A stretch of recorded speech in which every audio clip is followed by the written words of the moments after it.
Ketika kita tidak hanya berdebat di TV, kalau saya dengar channel ini, papa, padahal di sana sudah bertanya, Ibu, hari ini kita akan makan apa?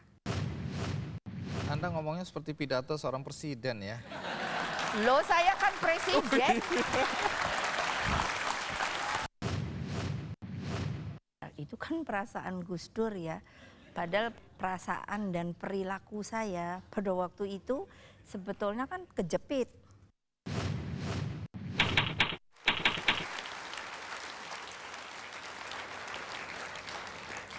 Ibu Mega, ketika Anda menjadi presiden dan Pak SBY menjadi Menko Polkam, kami yang di luar ini melihat kok seakan-akan Anda menzolimi Pak SBY.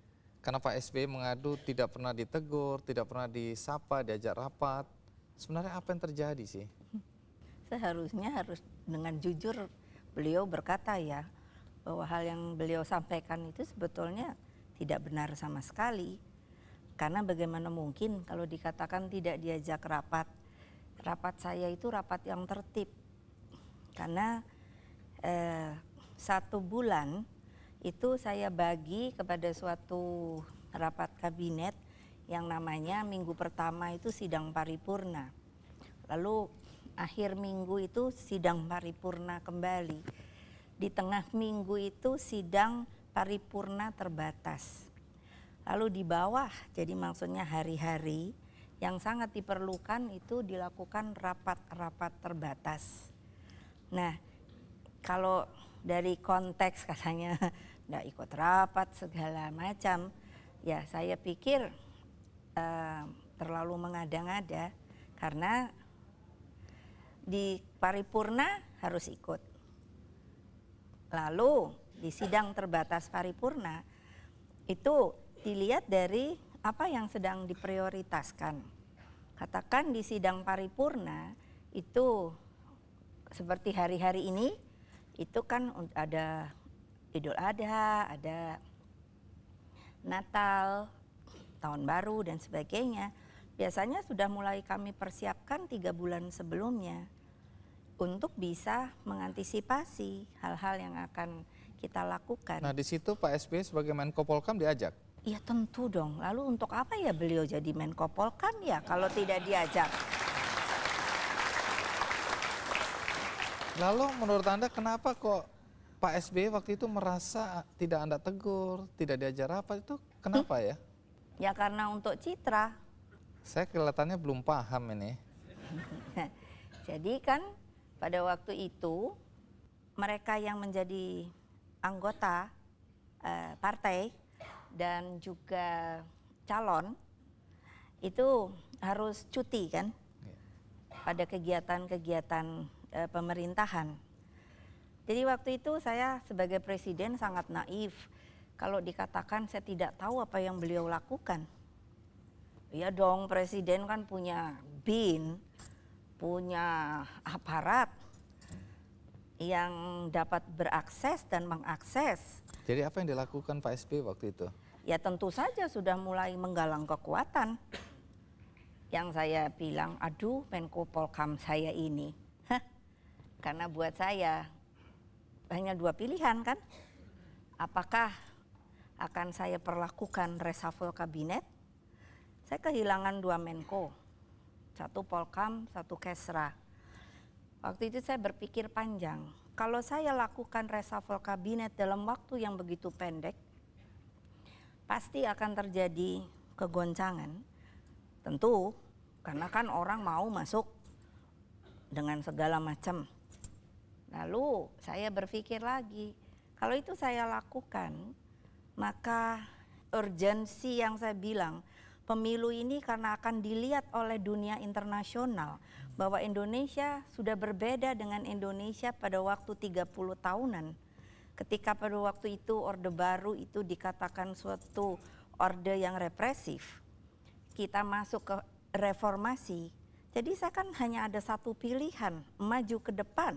Pemilu ini yang dibilang toh koran ramai sekali, berdarah-darah lah. Sampai ya itu kan talk show-nya nggak bisa jadi, berdarah-darah, bisa mundur lah, beginilah. Saya lihat, saya bilang bagaimana sih? Ini kesepakatan bangsa loh. Jadi saya bilang, oke Mega, do what you can do.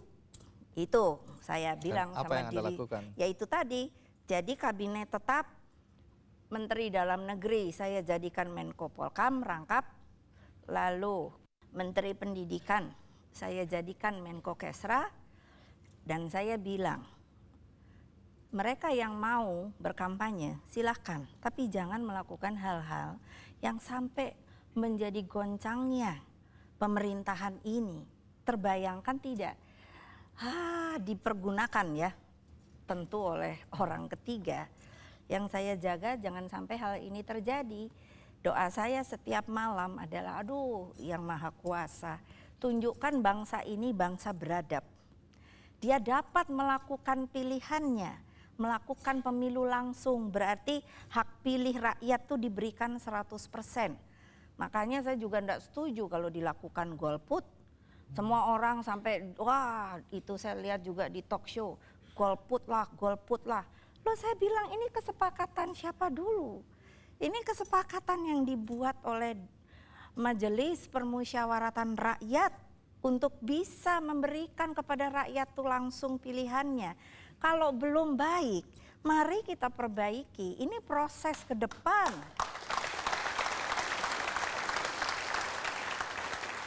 Nah jadi beliau mengatakan seperti itu, toh tidak ada satu kata pun saya membalas. Anda merasa dikhianati nggak? Saya enggak perlu ngomong lagi lah, pengkhianatan itu seringkali terjadi pada saya. Tidak sekali, dua kali. Kalau kita lihat dalam konteks tadi, situasi ya, ketika Pak SBY jadi Menko Polkam, ada pernyataan dari Pak Taufik Kemas yang kemudian dijadikan judul dari berita di mana-mana, dan ini kemudian kayak snowball, membesar. Ketika Anda mengatakan bahwa Pak SBY itu kok seperti jenderal yang kekanak-kanakan. Apa yang Anda maksud waktu itu sebenarnya? Mas Andi, seperti jawaban Mbak Mega tadi, tidak ada sama sekali penzaliman dari Presiden ke Menko Polkam pada waktu itu. Jadi kalau ini merasa dizalimi, seperti anak kecil saja menurut saya. Dan saya tidak pernah menyesal sampai sekarang pun berkata begitu, walaupun itu dimanfaatkan orang untuk kemenangan dirinya. Saya tidak ada menyesal sama sekali mengatakan itu. Anda tidak pernah menarik kata-kata itu tidak kembali? Pernah dan tidak menyesal. Walaupun itu kemudian dimanfaatkan untuk kemudian seperti Anda bilang penggalangan citra tadi. Kalau Anda melihat sebenarnya duduk persoalannya seperti apa? Dari kacamata Anda, situasi waktu itu. Maksudnya saya lihat tidak ada situasi apa-apa selain memang membuat posisi menciptakan seperti posisi yang dizolimi. Kita berdua tidak pernah menjalimi orang lain loh. Hidup kita ini sepanjang hidup dizolimi orang terus-menerus.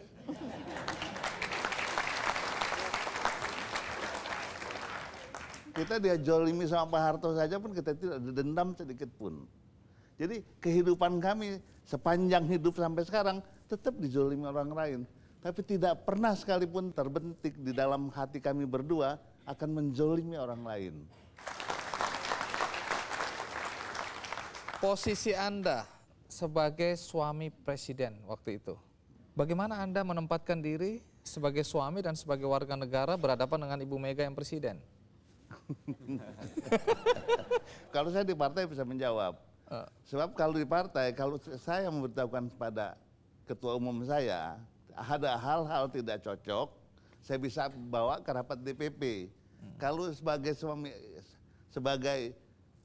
suami presiden, kalau saya memberitakan sesuatu hal pada istri, pada Ibu Mega, tapi tidak sesuai, saya tidak bisa ikut rapat kabinet, itu bedanya. Kalau kita lihat gini, 16 tahun ya setelah menikah sebenarnya Ibu Mega ibu rumah tangga biasa waktu itu ya. Orang melihat saya sebagai ibu rumah tangga biasa, itu yang rumah tangga biasa artinya tidak berpolitik. Sampai kemudian Mas, Anda nanti dulu. Oh iya, bagaimana? Berpolitik itu bukan berarti harus formal. harus masuk partai. Nggak selalu enggak. begitu. Jadi berpolitik menurut Anda? Makanya saya suka terangkan kepada ibu-ibu dengan mudah. Apa itu? Kalau kamu berbincang katakan mengapa harga cabai sekarang naik? Kenapa yang namanya minyak tanah tidak ada? Kenapa saya harus membeli kayu bakar kembali? Mengapa harga beras menjadi mahal? Saya bilang itu kata-kata politik dan kamu sudah mulai berpikir secara politik yang paling mendasar. Kalau ada hal yang menurut Anda dalam situasi sekarang yang membuat Anda prihatin, hal apakah itu?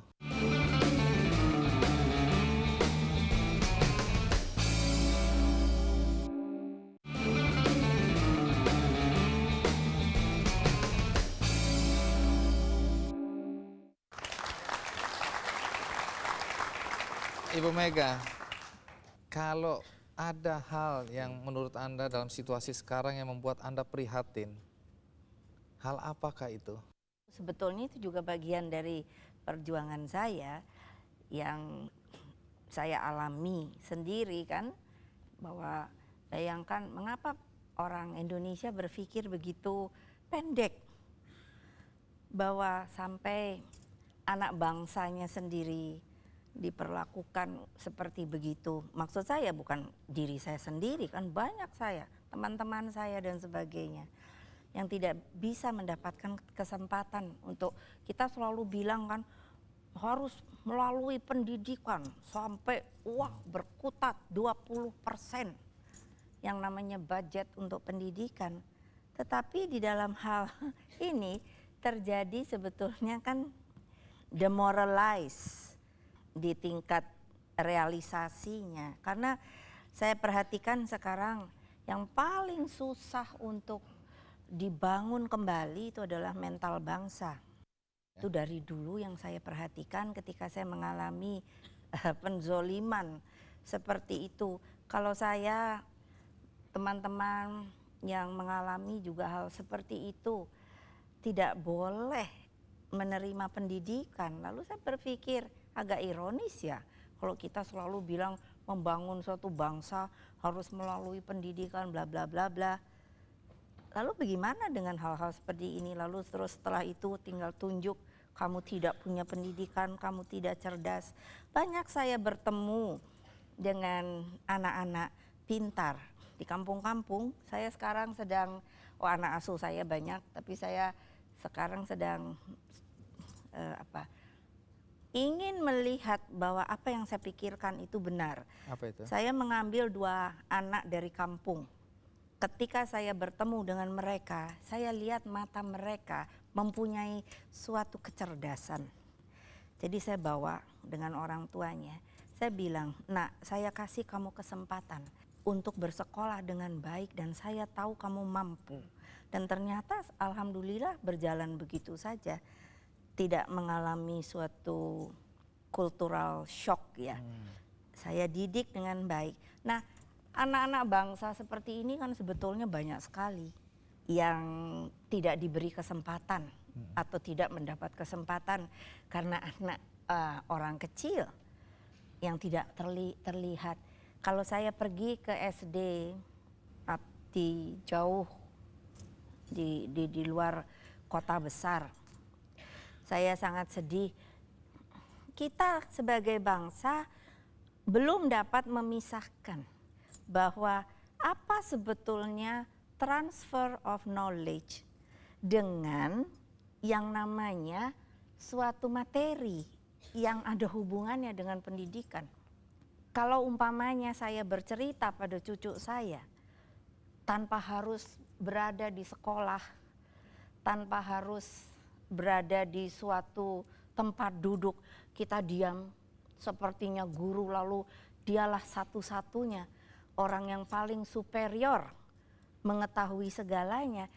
Menurut saya itu bukan transfer of knowledge. Transfer of knowledge memberikan pengetahuan. Makanya bapak saya baru tahu kenapa dia tepuk bahu saya. Kamu betul baru namanya anak Soekarno. Karena saya baru tahu bahwa oke, kita duduk di rumput, kita bawa buku, kita beri masukan sama dia, itu adalah transfer of knowledge. Kalau saya melihat drama bahwa kemarin ini saya lihat di TV yang namanya bukan berarti tidak prihatin, sangat prihatin. Anak-anak di Kupang katanya hanya ada meja, tidak ada kursi. So what? Apakah itu membuat mereka tidak boleh belajar? Harus dipisahkan loh, jelas. Antara pemberian materi, Iya pelajaran dengan Dengan transfer of knowledge. yang namanya transfer of knowledge. Karena menurut saya pengetahuan itu kan apalagi sekarang dengan suatu teknologi yang sangat canggih. Kita dapat membuka cakrawala itu. Begitu juga kaum perempuan. Makanya saya kadang mohon maaf kalau saya sering, aduh mengapa sinetron, saya pernah toh ngomong, kenapa ya sinetron itu selalu mencitrakan sepertinya ibu Indonesia itu seperti itu. Bahwa kalau menerangkan kepada anak-anaknya harus nangis bentak-bentak. Suaminya entahlah ceritanya hanya bergumul di situ saja. Urusan cinta, sengketa warisan, harta benda. Saya bilang, this is Indonesia, bukan loh. Iya. Baik. Bung Karno kerap dituduh komunis. Bagaimana perasaan Megawati sebagai anak? Ikuti terus Ki Kendi.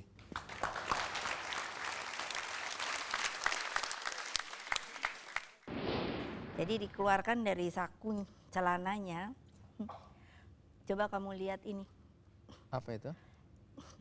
mesti diceritakan. Iya dong.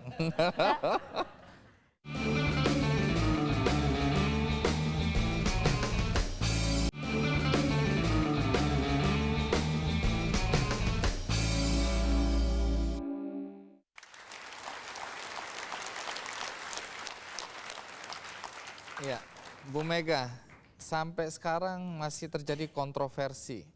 Bahkan belakangan ada buku atau mulai muncul buku-buku yang mengatakan Bung Karno itu sebenarnya komunis. Nah, bagaimana Anda melihat kontroversi Bung Karno sebagai nasionalis dan sebagai komunis? Nggak usahlah pakai politik tinggi-tinggi ya. Politik simpel aja lah, bahasa rakyat. Jadi kan kalau dipikir, saya tuh sampai tertawa sendiri akhirnya. Ketika itu, apa yang tidak dipegang oleh Bung Karno, presiden seumur hidup, itu diberikan oleh MPRS. Lalu sudah panglima tertinggi, pemimpin besar revolusi. Oleh Nahdlatul Ulama pun diberikan suatu gelar. Sampai hari ini gelar itu belum pernah dicabut.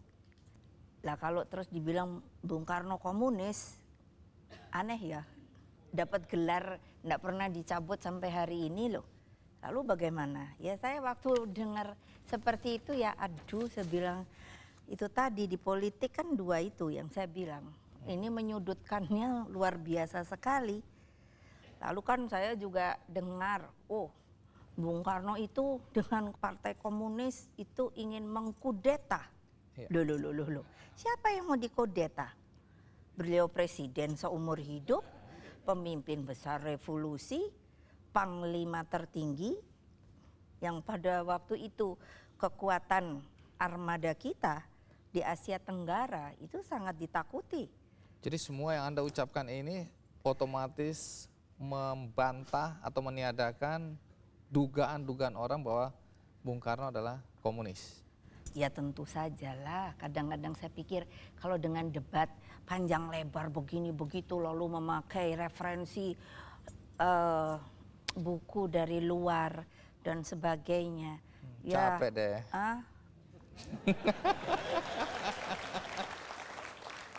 Satu pagi saya ingat beliau sedang, saya jadi buka rahasia ya, sedikit-sedikit. Apa ini? Cukur jenggot kan dulu pakai pisau begitu ya? Iya. Apa itu? Kan bukan silet. Pisau cukur itu ya? Ada ya yang cukur begitu. Iya. Terus tahu-tahu nanti dulu ketika sudah bilang bahwa ingin makan nanti buat sarapan ini begitu. Jadi dikeluarkan dari saku celananya. Coba kamu lihat ini, Apa itu? mesti diceritakan. Iya dong.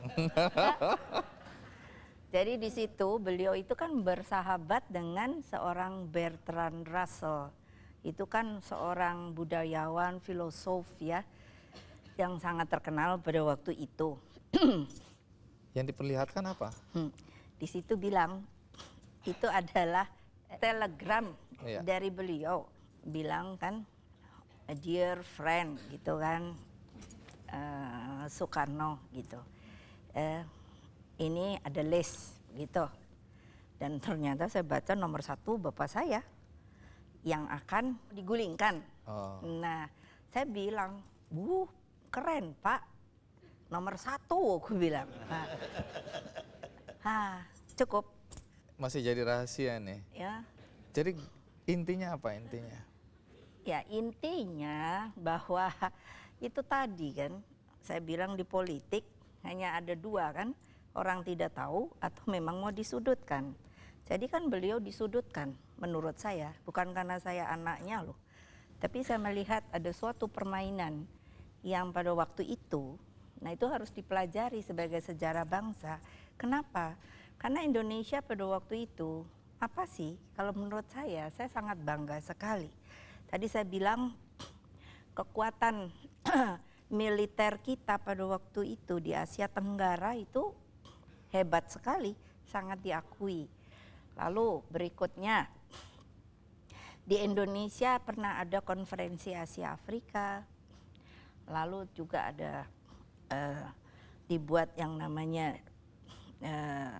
KTT non-blok di Beograd. Saya waktu itu ikut dengan kakak saya dan saya merupakan anggota termuda dari delegasi.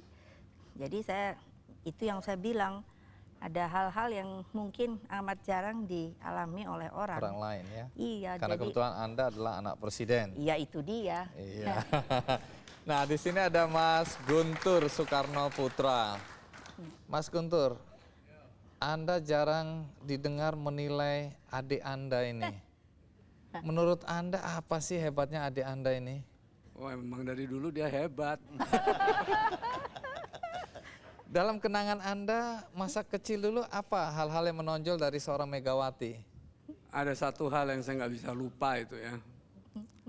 Dan saya sampai sekarang masih bangga bahwa saya dulu pernah berhasil, ini waktu kira-kira SD lah, SD sampai SMP, itu saya berhasil melarang Mega, saya panggil dia bukan Mega, Adis. Adis. Saya melarang Adis itu makan tulang muda ayam kecuali di hari Lebaran. Jadi Anda berhasil melarang ya? Iya. Artinya dulu doyan banget begitu ya? Oh iya, dulu ya kita rebutan. Akhirnya saya bilang, enggak, kamu Dis, kamu mulai saat ini hanya boleh makan tulang muda ayam itu pada hari Lebaran. Selebihnya itu buat aku. Tapi dari kecil apa sudah ada kelihatan jiwa-jiwa kepemimpinan Ibu Mega? Secara jelas belum ya, tetapi benih-benihnya itu sudah terlihat. Karena kadang-kadang juga jangankan terhadap saya, terhadap bapak pun kadang-kadang Adis tuh berani bantah gitu loh. Padahal saya sendiri sebagai kakaknya nggak berani itu.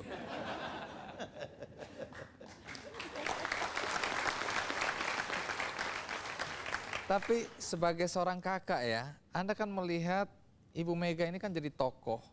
Tokoh ini kadang dipuja, kadang dimaki, kadang dikhianati. Nah pada saat-saat Anda membaca mungkin atau menonton Ibu Mega tanda kutip dizolimi, sebagai kakak bagaimana perasaan Anda? Anda pernah nggak bilang udah berhenti aja deh jadi presiden, berhenti aja deh? Enggak Bagaimana pernah. perasaan Anda? Soalnya kita udah biasa sih ngalamin begitu-begituan tuh.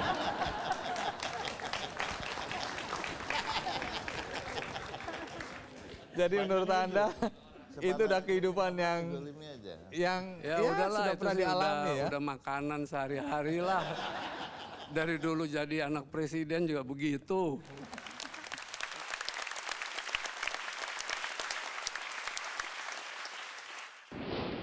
ada informasi bahwa Bung Karno waktu itu diracun. Apa betul?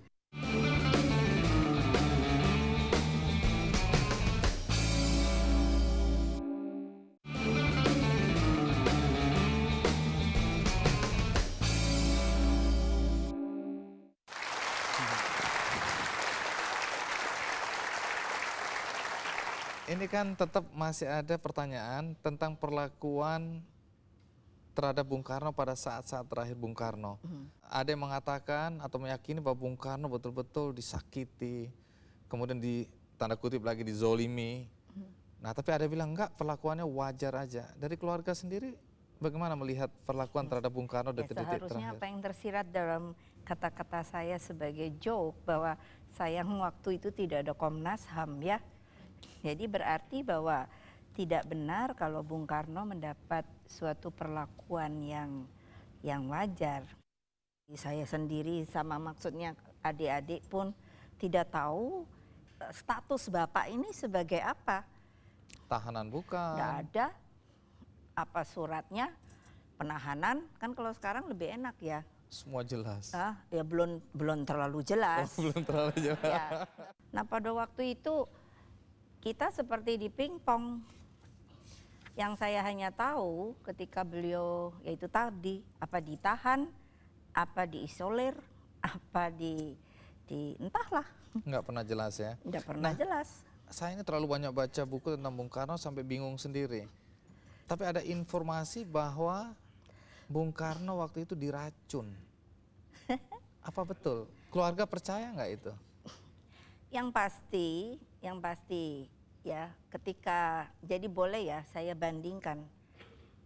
Ketika Pak Harto dalam keadaan sakit berat, kan saya melihat ya, aduh kayaknya saya lihat terus film. Seperti apa ketika ayah saya, beliau sakit. Itu seperti apa ya, Hotel Bintang 5 dengan Hotel Prodeo. Tapi soal diracun ini keluarga percaya nggak sih? Itu kan harus ada suatu pembuktian. Tapi selama ini belum ada pembuktian ya? Ya bagaimana, tapi sebetulnya sudah bisa ya, kecuali keluarga mengizinkan. Jadi ada kecurigaan bahwa Bung Karno diracun? Oh saya enggak tahu, saya enggak bisa mengatakan kecurigaan atau apa. Karena itu di luar daripada kewenangan saya untuk melakukan hal seperti itu. Tetapi yang pasti kecanggihan teknologi sekarang sebetulnya ya dilihat secara ilmu forensik melalui DNA kan. Tapi menurut Anda perlu dibuktikan nggak ini? Kasihanlah bapak saya, sudah digotong-gotong kiri kanan. Jadi nggak perlu lagi ya? Saya pikir beliau juga sudah senang lah di sana. Pasti ketawa ngelihat orang-orang itu.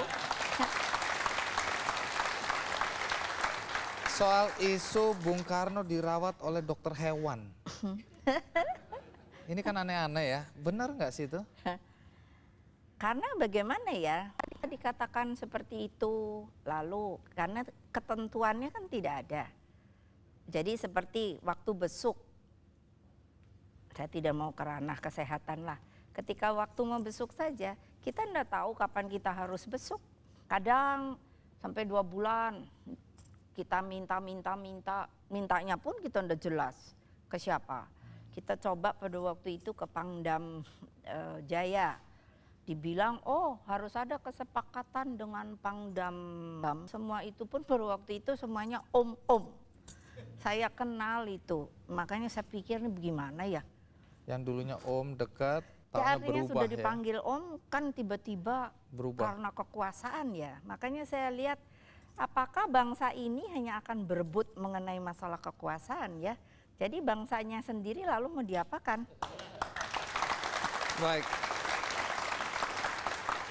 Ada anggapan bahwa yang harus bertanggung jawab terhadap perlakuan terhadap Bung Karno adalah Pengadilan sebenarnya. Tetapi kan saya juga sebagai presiden pada waktu itu mengalami suatu dilema. dilemanya apa? Begini, banyak orang kan menanyakan juga ya, terutama mereka yang merasa seperti kami juga dizolimi. Kenapa pada waktu itu tidak dilakukan hal seperti itu? Saya berpikir untuk melihat masa depan. Masa depan atau future itu kan tidak hanya sepenggal, tetapi akan berjalan terus kalau bisa Indonesia ini ya ribuan tahun, mudah-mudahan. presiden. Tapi setelah ndak senang, presiden tuh kita jatuhkan, blak. Setelah dijatuhkan, entahlah, dia harus dinyatakan bersalah. Oke? Nah, Pak Harto waktu itu karena saya tahu sedang di dalam proses pengadilan, saya panggil sebagai presiden.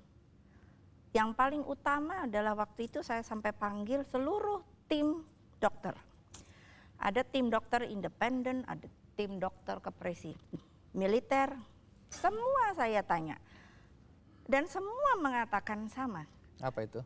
Mengatakan beliau kalau dalam fisiknya memang sepertinya sehat. Tetapi yang dialami beliau karena mengalami stroke, memori beliau itu seperti damaging ya. Jadi kalau kita morse ya, tit begitu kan. Nah, itu ada yang blank. Mohon maaf kalau beliau ditanya yang rumit-rumit. Lalu kita akan buat seorang presiden Republik Indonesia itu diperlakukan dengan dilecehkan, dicemohkan. Lalu nanti kapan-kapan Gus Dur, Pak Habibie, saya, karena orang tidak senang, karena ingin balas dendam, revenge. Kebayang nggak bertahun-tahun kejadian saya? Karena ada suatu perlakuan yang terhormat seharusnya diberikan apapun juga kepada seorang presiden karena dia adalah pemimpin bangsa. Saya tidak mengatakan karena saya sudah pernah jadi presiden, bukan. Saya bilang saya melihat masa depan, future Indonesia. Amerika, kan orang kalau bangsa kita ini yang jadi Acuan. aduh Amerika ya, sekarang baru lihatlah berantakan itu akibat krisis global. Bayangkan, sampai terjadi perang saudara. Tetapi ketika saya ke Amerika, saya melihat penghormatan yang begitu baik kepada presiden-presiden Amerika yang ada dari kedua belah pihak, utara maupun selatan. Saya tanya, kenapa? Ini adalah pride bangsa. Whatever terjadi sesuatu hal, karena ini adalah perjalanan bangsa ke depan. Yang namanya kalau dulu Bung Karno bilang, kita harus bangun bangsa ini dengan yang namanya nation and character building. Ya, tapi Anda kan manusia, Anda bukan malaikat, Anda bukan dewa. Ya memang iya, enggak pernah sempurna. Bagaimana Anda bisa memaafkan orang-orang yang menganiaya keluarga Anda dan Anda? Itu gampang. Tergantung kepada kita doa kita ke atas. Kalau saya berdoa ke atas, selalu saya meminta pada yang di atas. Berikan saya hati yang bersih. Berikan saya sifat-sifat ilahimu. Cuma ada yang tanya kenapa waktu Pak Harto meninggal Anda nggak ngelayat ya? Nah itu kembali, memangnya mesti seremonial gitu, nunjuk-nunjukkan gitu, terus nangis dan sebagainya. Kan saya berada di dua sisi. Saya ada di dua sisi loh. Saya tidak akan membuang pride mereka yang telah membela ayah saya. Itu saya tidak datang. Mereka tahu saya kirim tapi utusan anak saya. Kamu datanglah, berikan pride pada dia. Tapi saya tidak akan hilangkan pride ayah saya dengan pengikutnya. Ya, berbicara mengenai Bung Karno, Nggak menarik. habis-habis ya. Nggak habis. Ya karena terlalu lama sih diumpetin.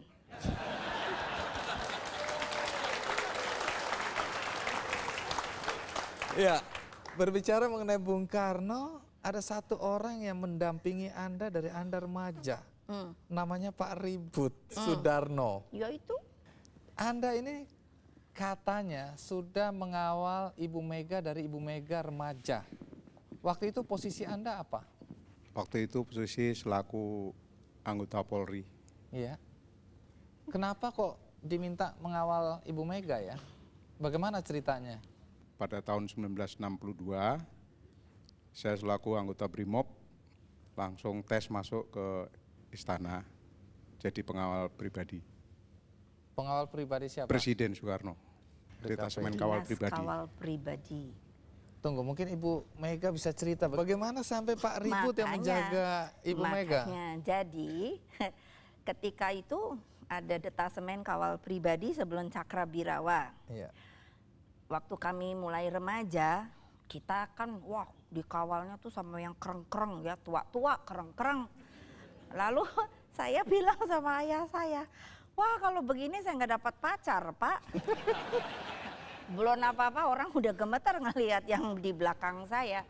Akhirnya rembuk punya rembuk, dibuatlah satu regu dari pelopor, mereka ini semua pelopor. Pintar-pintar, ada yang bisa lempar pisaunya itu, wah kalau orang Betawi bilang gapah ya.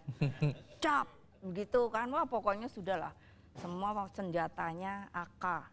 Mereka sudah dites dan sebagainya begitu kan. Akhirnya kita menjadi bersahabat. Pak Ribut, kenapa Anda kok terkesan loyal sama Ibu Mega?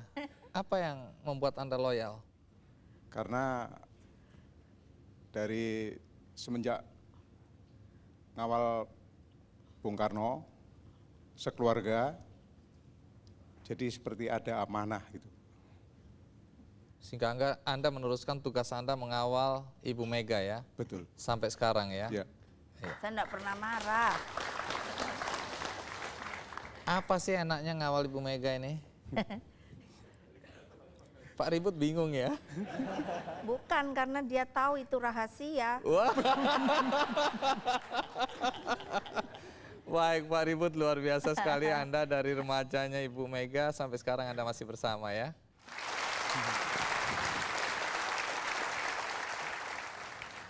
Di luar kegiatan politik apa yang dilakukan Ibu Megawati?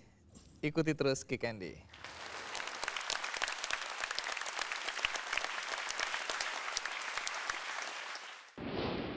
Saya baru tahu hari ini. Karena apa? Karena Gus Dur setelah dilengsarkan, waktu itu saya tanya kepada Gus Dur, Gus, kenapa kok bisa jadi begini?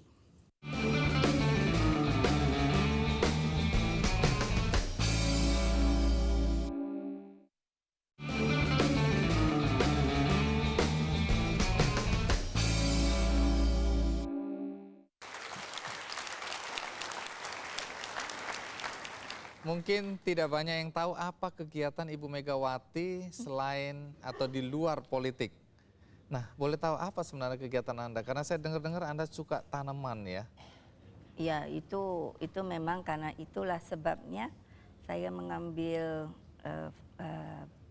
pertanian di fakultas di Universitas Pajajaran waktu itu ya.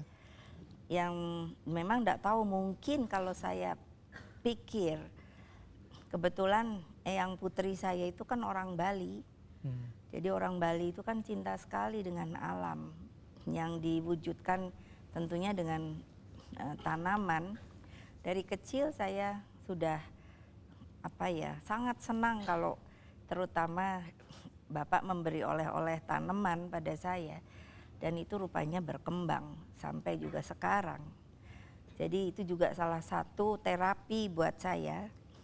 Kalau saya mengalami suatu tekanan-tekanan yang cukup berat di dalam pekerjaan, itu biasanya seperti saya sisihkan, lalu saya ambil kesempatan 1 jam untuk melihat tanaman-tanaman saya yang membuat saya seringkali banyak mendapatkan inspirasi justru mengenai kesabaran, ketelatenan, kejujuran yang tercermin di tanaman itu. Aneh ya? Tapi karena itu Anda bahkan membentuk Yayasan Kebun Raya Indonesia ya, YKRI. Ya, karena tujuannya apa? Jadi pada waktu saya menjadi wakil presiden dan sebelum itu kan karena kami sering tinggal di Istana Bogor, di Istana Cipanas ketika ayah menjadi presiden, itu kan dekat dengan Kebun Raya Bogor, Kebun Raya Cibodas, tempat dari kecil saya bermain. Dan akhirnya saya melihat sangat memprihatinkan kebun raya ini. Karena sepertinya dipelihara seperti apa adanya.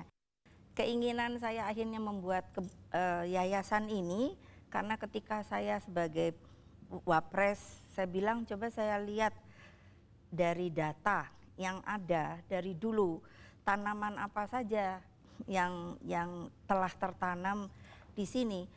Fungsi kebun raya itu kan untuk mengumpulkan tanaman-tanaman yang berada di Indonesia dan juga bisa menjadi suatu pusat penelitian. Jadi ketika data itu dibuka, saya terkejut. Datanya sih memang ada, katakan tanaman A, tapi kalau saya lihat ke lapangan sudah tidak ada. Fisiknya nggak ada lagi ya? Sudah tidak ada. Saya bilang, aduh ini ya. amburadul sekali ya. Bagaimana? Dan saya kumpulkan para pengurus untuk bagaimana kita bisa memperbaiki kebun raya ini. Dan waktu itu saya memang mengusulkan dan kelihatannya mendapat tanggapan dari beberapa provinsi. Saya bilang, buatlah kebun raya itu untuk kita bisa mempreserve tanaman-tanaman kita yang sungguh luar biasa.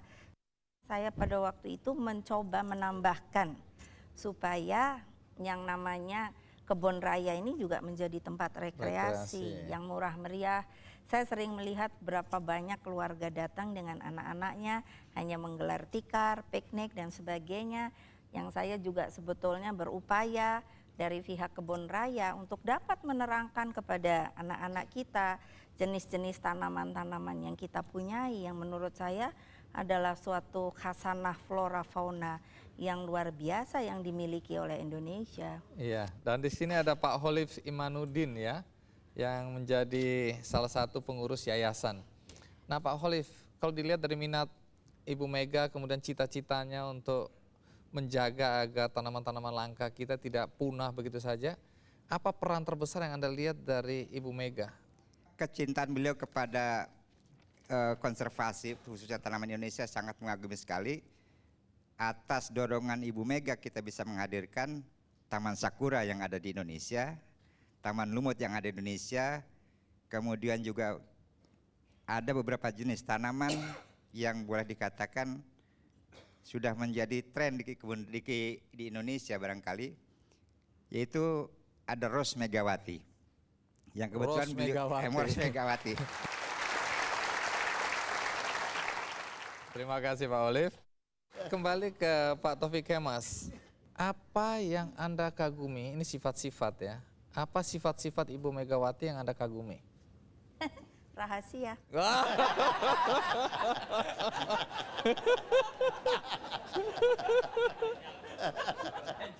Baik sebagai presiden, sebagai wanita, sebagai istri, apa yang Anda kagumi dari seorang Megawati? Ketabahan menjalani hidup ini. Maksudnya tabah mendampingi Saya Anda bilang begitu? sama istri saya, kamu ini destiny. Jadi begini sebab destiny, nasib.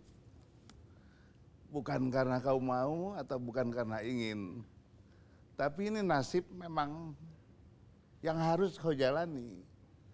Destiny itu juga bisa menjadi baik dan bisa juga tidak menjadi baik. Tapi kamu harus jalanilah, ini destiny. Kalau kau jalani sebaik-baiknya, pasti hasilnya juga bakal dapat yang terbaik. Ini ada juga Puan di sini. Puan, apa sih Anda kagumi dari ibu Anda? Sebenarnya yang paling saya kagumi dari ibu, kalau tadi bapak saya mengatakan bahwa ketabahan ibu, Ibu Mega dalam menjalani hidup ini, kalau buat saya adalah bagaimana beliau memegang prinsip dalam hidup. Pegang prinsip. Dan tadi saya juga baru tahu dapat contekan dari Pak D saya, Pak D Guntur, kalau ibu itu ternyata dari kecil itu salah satu mungkin anak yang berani membantah apa kata bapaknya. Jangan ditiru ya, jangan ditiru ya.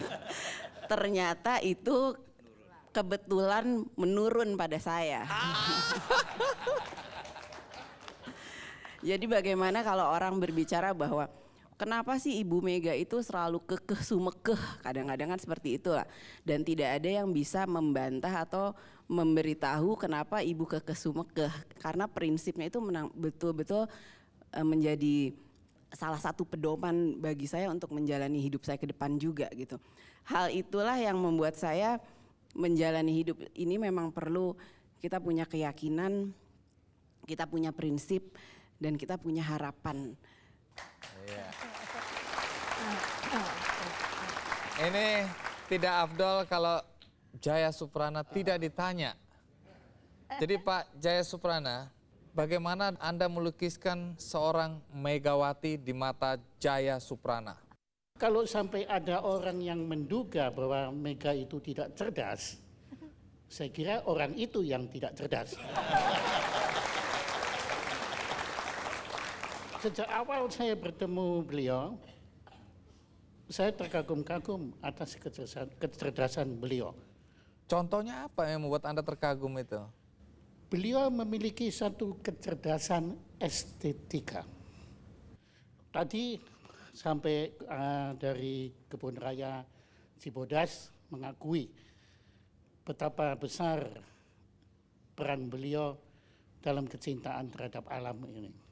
Dan apa yang beliau tadi ucapkan mengenai pengampunan, kasih sayang dalam politik, semua itu adalah estetika. Kita lupa bahwa politik pun bisa berestetika. Dan Megawati itu yang ada di situ.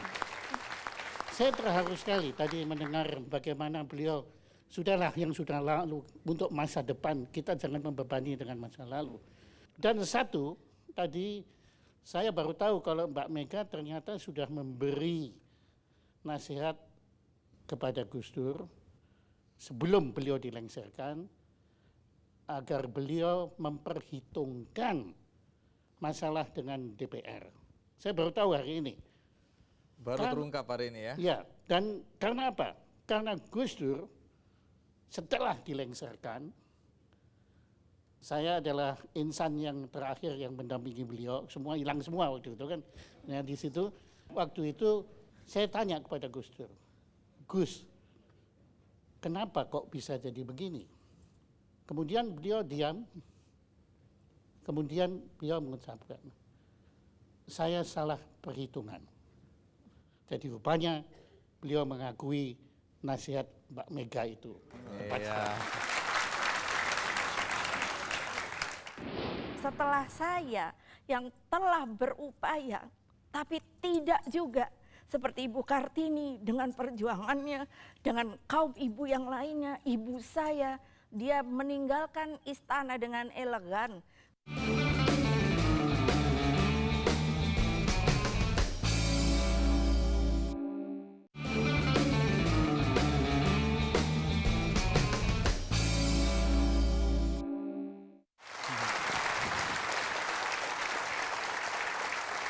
Kembali ke Pak Taufik Kemas.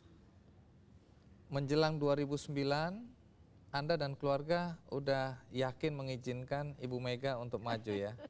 Dengan segala konsekuensinya. Orang kekeh semekeh gitu, mana bisa dirubah-rubah lagi, selain kita ikut aja. Anda sekarang cucunya berapa? 7. 7. Nah bagaimana nanti kalau menjadi presiden, membagi waktu untuk urusan kenegaraan dan urusan cucu? Ini juga satu pelajaran yang menurut saya sangat baik. Jadi saya tidak pernah membuat dalam artian positif memisahkan antara tugas rutin saya dengan tugas pribadi saya. Sebagai contoh, waktu saya jadi presiden, anaknya Mbak Puan, Pinko, dia itu sangat senang memakai pakaian seragam loreng. Jadi setiap pagi ketika tahu bahwa di depan sudah ada perangkat kendaraan untuk presiden berangkat ke saya berkantor di Istana Negara, jadi sudah ikut dengan pakaian loreng. Dan saya mengatakan kepada seluruh staf ajudan saya, cucu saya tidak boleh dilarang. Karena itu sebetulnya suatu pendidikan kepada anak balita untuk mempunyai rasa percaya diri. Jadi biasanya saya biarkan Pinko ikut dan dia sangat bangga sekali. Dia maunya di sebelah kiri karena begitu masuk ke Istana Merdeka itu kan selalu aja jajar kehormatan kepada presiden. Nah, itu yang ditunggu. Jadi kalau sudah itu langsung kan siap, gerak, kan langsung gerak pakai itu senapan. Iya, dia sudah begini. Saya bilang, iya yang betul. Itu yang kamu harus lakukan. Karena menurut saya untuk membangun rasa percaya diri, yaitu tadi membangun karakter manusia seutuhnya, itu datang dari anak balita. Dan saya mencoba untuk menerapkan alam demokrasi ya di rumah saya. Iya. Pertanyaan terakhir Ibu Mega, seandainya Anda terpilih kembali sebagai presiden, langkah apa yang pertama Anda lakukan untuk membuat bangsa ini keluar dari krisis? Saya ini orangnya kan selalu kalau ditanya wartawan, kalau. Jadi selalu saya bilang, aduh jangan berandai-andai lah untuk menjalani sampai di tingkat itu saja. Ini masih penuh onak dan duri. Apakah saya akan didukung lagi oleh kaum perempuan? Karena pada waktu 2004, salah satu bagian dari ketidakkemenangan saya, itu karena kaum perempuannya tidak memilih seorang perempuan. Anda bilang, jangan terpedaya, jangan memilih yang ganteng-ganteng aja gitu kan? Iya, karena memang benar. Ya kan saya boleh mempromosikan diri saya di dalam alam demokratis ini. Jadi memang kenyataannya itu tadi, saya sangat merasa sedih, bukan karena apa, karena itu menunjukkan bahwa kalangan kaum perempuan kita sendiri belum mempunyai suatu rasa kebanggaan dan percaya diri bahwa seorang wanita itu juga bisa, patut, dan berhasil untuk memimpin. Jadi saya sangat berharap bahwa di masa depan, itu juga saya sudah pikirkan, katakan apakah memungkinkan setelah saya ini suatu saat akan ada ketua umum perempuan. Suatu saat Indonesia kalau dalam 25 tahun saja mungkin ada presiden lagi. Doa saya terkabul. Tetapi ya pada kenyataan kan itu perjuangan kaum wanita sendiri. Saya sudah coba untuk rubah. Tetapi pada kenyataannya mungkin belenggu itu masih belum bisa dipatahkan. Bahwa sikap mereka harus percaya diri, bahwa mereka jangan saling melecehkan. Yang seperti saya bilang kalau di sinetron, sedih hati saya, masa begitu perempuan Indonesia ya? Jadi saya terus berpikir, setelah saya yang telah berupaya, tapi tidak juga seperti Ibu Kartini dengan perjuangannya, dengan kaum ibu yang lainnya, ibu saya, dia meninggalkan istana dengan elegan karena dia tidak mau melihat suaminya berpoligami. Tapi saya melihat kan tokoh-tokoh ini sepatutnya dicontoh oleh kaum perempuan kita, oleh anak-anak muda kita, oleh banyak kalangan perempuan yang saya coba untuk katakan, jangan hanya secara individu. Kalian ini berkarir, mendapatkan suatu kesempatan, tapi coba lihat dari sekian juta anak-anak perempuan kita yang dilecehkan. Kapan kaum perempuan kita bangkit? Kapan? Lalu setelah saya, kalau model seperti saya ndak ada lagi. Alangkah sedihnya kaum perempuan Indonesia. Iya. Nah, Ibu Mega, Anda bawa buku ini buku apa ini? Ini kan katanya saya tidak punya prestasi di luar kerja saya. Jadi saya mempersembahkan buku ini pada waktu presiden sebetulnya buat bangsa Indonesia. Apa yang Anda mau sampaikan melalui buku ini? Jadi bangsa ini juga harus punya kebanggaan bahwa kalau ditanya orang asing, istananya itu apa saja, saya lihat anak-anak pun tidak bisa menyebutnya dengan baik. Istana Merdeka itu yang mana, istana negara yang mana, staf saya saja perlu saya ajari ketika presiden seperti apa men-serve namanya tamu-tamu negara kita. Itu pengalaman yang saya gali sebagai anak presiden. Saya melihat bagaimana manner kita, bagaimana kita menghormati orang luar yang hanya dalam beberapa hari datang untuk mengatakan, look, this is Indonesia, ini Indonesia. Dan itu kan kebanyakan kalau tamu negara, itu kan hanya datang ke istana dengan protokoler yang sangat ketat.